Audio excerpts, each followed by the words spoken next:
just got the big point. We got a point? We got a point because he's going to walk right in the door at this moment. Here he is. Back up there. From American Idol. Walking in. It's David Cook. Good morning, David Cook. How are you? Good morning. How are you? Doing great.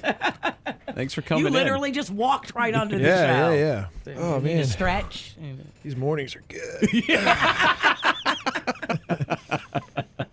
Did you get a break at all? Define a break, because no, not really. Yeah, because this happened in May. Yeah, it's been nuts. So we did right after the finale, we had a month of preparation for the tour, and then we went on tour, and I was working on the record. I did get 2 weeks like around Christmas, and went home and tried to breathe for a minute, and then it's just been kind of go ever since. Yeah. And you kind of want to go, right? I mean, Absolutely, at this yeah. point, you don't want to say, you don't want to tell your management, like, you know what? I'm going to take a month off. Yeah. And they're like, what? Having work to do is better than no work at all. So You worked really hard. This isn't something that happened overnight.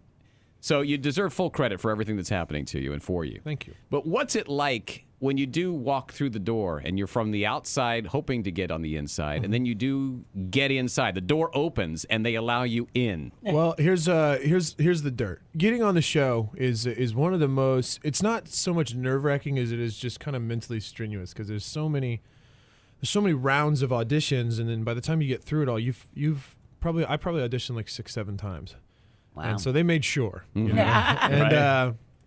and then you get on the show, and it's such an abnormal thing to have to go through. I remember that the first episode we did, like during commercial breaks, like I was sweating so bad, like I had to. They were using a blow dryer on me during commercial breaks. So I can't think of any other experience that's even comparable. Yeah, because we know now that you won. We know now that you made it through. We know now how you succeeded. But at any given time during the show, you don't know if you're done in the next break. Yeah. And it's I mean it's an endurance test. It really is. I mean, not only physically, because like, there's very little sleep and there's a lot of stuff to do. It's more mental than anything, because I remember every week it was, you make it through a cut and I was like, that's great. I got to get back and work on another song for next Yeah. week. So because I don't have the best luck memorizing. Yeah. So you really had to like, okay, these I've never heard this song before, and I got to do these lyrics in a week. So Well, it's do your best when you're at your worst. absolutely, yeah. And if you can pull that off, then You know. deserve Yeah, everything you get. then you're ready Maybe. for a recording Maybe. career and a Yeah, yeah. contract and a tour and all that and the above. Because people are able to call in and vote for you and decide your fate. Do they feel, even more than if they buy your CD, that they are a shareholder in your career? I hope so. I mean, I would love for as many people as possible to be invested. So, but it is kind of interesting. Like, I'll do a meet and greet, or just randomly run into somebody when I'm out, and they'll tell me things about myself that'll catch me off guard. Like, wait a minute, you know that? Right. Yeah. I remember we were on the tour, and somebody sent in this huge box at one of the stops, and it was for me. And I was like, oh, this is kind of cool. So I opened it up, and like early on in the show, I had talked about like my favorite food of all time is a taquito from this gas station called Quick Trip in the Midwest. And they sent me like an entire box, like literally about the size of a 32-inch TV, full of taquitos. And so then what did I do? I turned around and I shipped it back to Kansas City, so I could put it on ice, and it went bad on the way. Oh, no. So yeah, it's a bum out. But whoever gave them to me, I'm sure they were delicious. Now, people are passionate. We do an Idol recap every Wednesday morning and talk about it. I got hate mail because I liked you so much.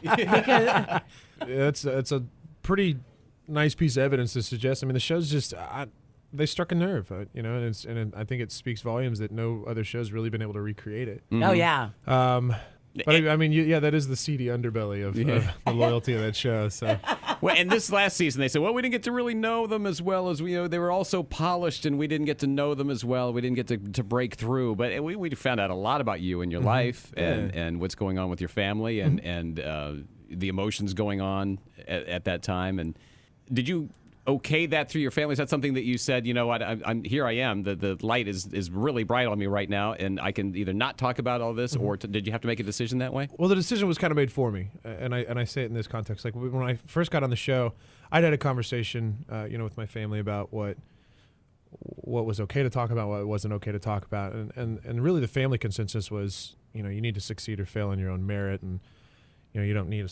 you don't like with my brother having cancer. Right. I didn't want that to overshadow what I came on the show to do, and so but then it leaked, and it was just a matter of like. I respect my family more than anything else in the world. So the last thing I would ever want to do is bastardize something like that. Right. So, but it's nice to be kind of on the other end of it now, because now it is something that I can talk about, and I've tried to get really, really involved in cancer research and funding, and try to help be some small proponent for change, and so. That's great. David Cook is our guest. His CD is out there. It's gone platinum. Yeah. Which is pretty great. I'm gonna start wearing like grills and stuff. It's all downhill from here. Does this feel real? Are you just like do the next thing? Are you not able to really look that far ahead, or? You know what? I'm actually really afraid to like stop and fully process all this, because it's overwhelming. I mean, it's a lot of stuff. So I'm certainly enjoying myself, and to have a record that's platinum. I remember the record I put out before Idol. I sold like 1,000, and I was like, yes, yes. Well, just when the box arrives and all the shrink wraps, you got it looks like a real CD. It's like, wow, this is really cool. Look Absolutely. at me. And then turn around and see it in stores now. It's ridiculous. Among the contestants, is there any discussion of? Is it bad to go first on the show? Is pecking order all that we think it is? Like show order during the week? Yeah. And when do you know that you're going to be first up? How far out from the actual liveness of the show? Day of. We always found out day of. Well, it was almost unspoken. I mean, whoever went last always got really excited, know. Yeah. But I don't remember what week it was. There was one time when somebody who went last went home. So there's really no formula. It's just kind of. If you go on and do what you're supposed to do, you'll be fine. Like my whole goal is I never tried to beat everybody on any given week. I just tried to like do better than whoever did the worst. You know what I mean? That's a great strategy. Yeah, if I can do well enough to just stick around, right? Well, that's how sports teams win. They just hang. If you hang around, you're still there in the fourth quarter. Then you get a chance to win. Or the old joke about 3 people being chased by a bear. It's like I don't have to be faster than the bear. I just have to be faster than you. Exactly. David Cook's our guest from American Idol.